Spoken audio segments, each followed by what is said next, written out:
Can we say white have power over black, please? Yeah. Okay, thanks. And we don't even have to pretend that it was during slavery times. Because if we were really just saying during slavery times, we wouldn't have mass riots even happening today, right this minute, because of another black person being shot unwarranted by police without being questioned, because, thought that was the taser. Oops. So we still have the binary of white have privilege over blacks. Okay. I know you're like my toughest class because I don't know how to read you guys. I really don't. All my other classes, I know how to read some of you. I don't know how to read all of you. And that's really frustrating as okay. When I say the critical theories is where things get real, and yes, I said the S word before. Because it is. You can't tiptoe around this stuff. I am trying to stretch your brains in some uncomfortable ways to help you see that there are a lot of different ways to see reality and life and the things that you encounter on a daily, hourly, minute basis. All right, guys. So as you listen to in that video, that is a teacher essentially teaching critical race theory in schools, right? She said, can we please say that whites have power over blacks? Please, right? As if she's trying to brainwash her students into believing this ideology, right? That's what she's trying to do. It's right there. And guys, we've seen this before. I've showed you guys videos of teachers who are pushing this type of stuff, whom are super far left and pushing a political agenda in the classroom, but yet for whatever reason people on the left pretend like it doesn't exist, as if people on the right are just making things up. They're just mad for no reason. What parent would want their kid to be taught that another race has power over another race? What? Nobody. This is why you see parents from all different backgrounds standing up against this toxic ideology, because they know it's being taught. Parents are not stupid. However, you have some people out there like Miss Michelle Leete, whom is a leader of the NAACP in Fairfax County, Virginia, and she also had a leadership position on the Virginia PTA. However, she had to resign from that because she made some hateful comments towards parents who are opposed to their kids being taught this racist, hateful ideology known as critical race theory. Take a look. So let's meet and remain steadfast in speaking truth, tearing down double standards, and refuting double talk. Let's not allow any double downing on lies. Let's prepare our children for a world they deserve. Let's deny this off-key band of people that are anti-education, anti-teacher, anti-equity, anti-history, anti-racial reckoning, anti-opportunities, anti-help people, anti-diversity, anti-platform, anti-science, anti-change agent, anti-social justice, anti-healthcare, anti-worker, anti-LGBTQ+, anti-children, anti-healthcare, anti-worker, anti-environment, anti-emissions policy change, anti-inclusion, anti-live and let live people. Let them die. Don't let these uncomfortable people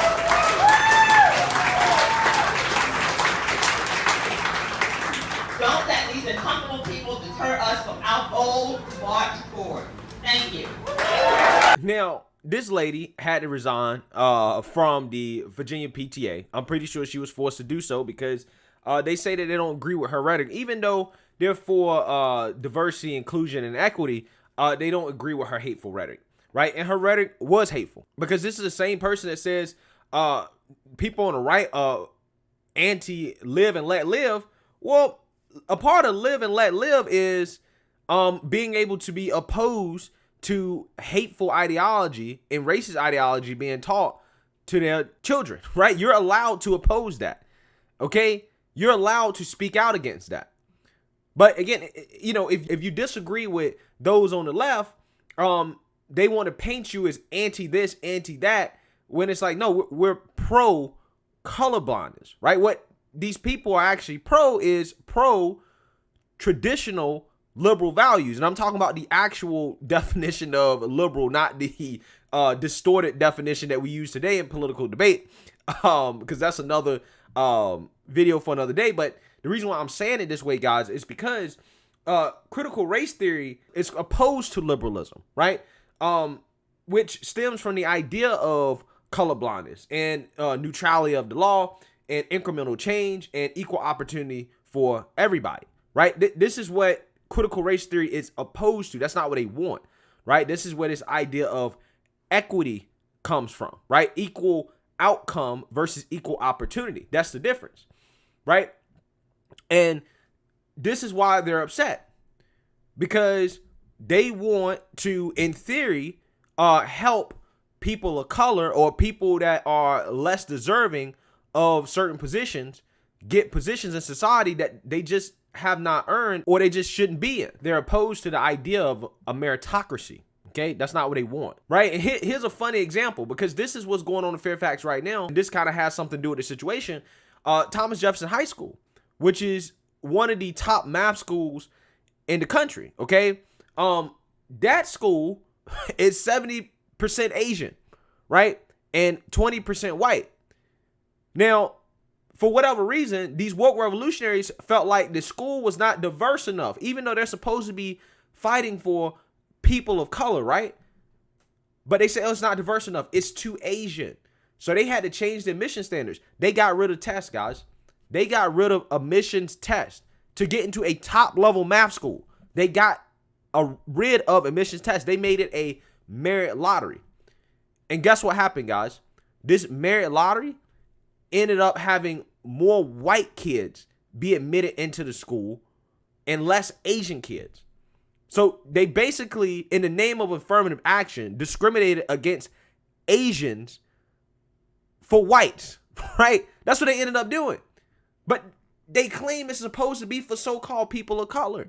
That's what they claim. But are Asians not people of color, right? Are Asians not a part of minority groups now? Right, but see, they don't count Asians as a minority. They a lot of these people count Asians as white because they associate being smart and academics and critical thinking and science and rationality with being white. Even though you have Asians who are just as dark as black people, right?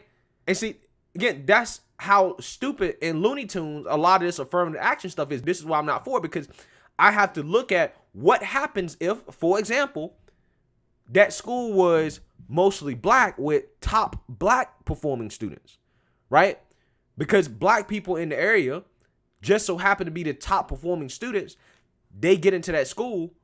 What happens when now, because of affirmative action, those black students have to be replaced by white students or any other type of students who are not performing as well because of so-called affirmative action? And don't tell me that that can't happen, because that's what's happening to Asians. It's happening at the Ivy League level, right? That's what's happening.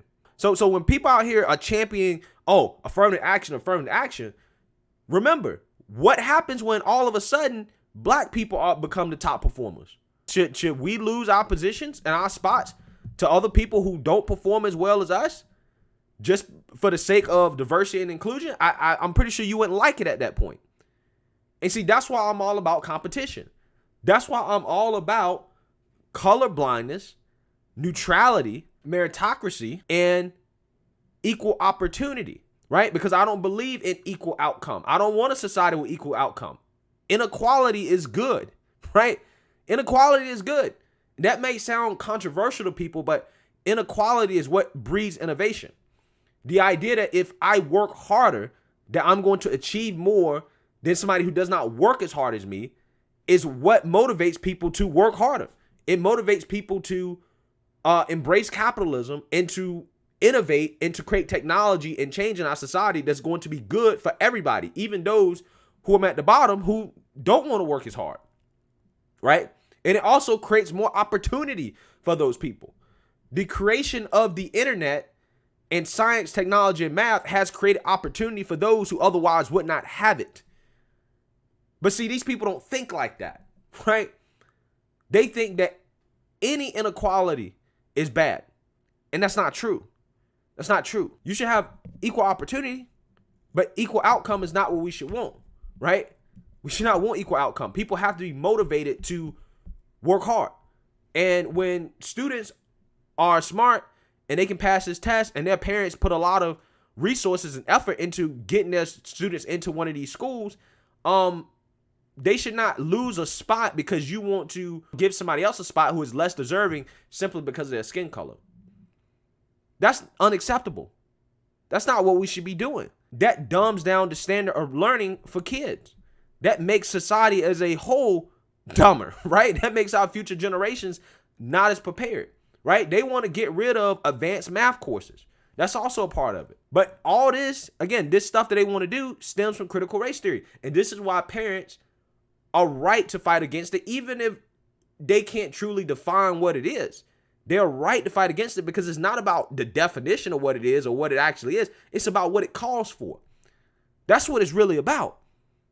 It calls for dumbing down our education, getting rid of advanced math courses, advanced writing, advanced reading, and basically making all our kids dumb for the sake of, well, everybody has equal outcome, right? But like I said, what she said ultimately was hateful. There's no excuse for what she said.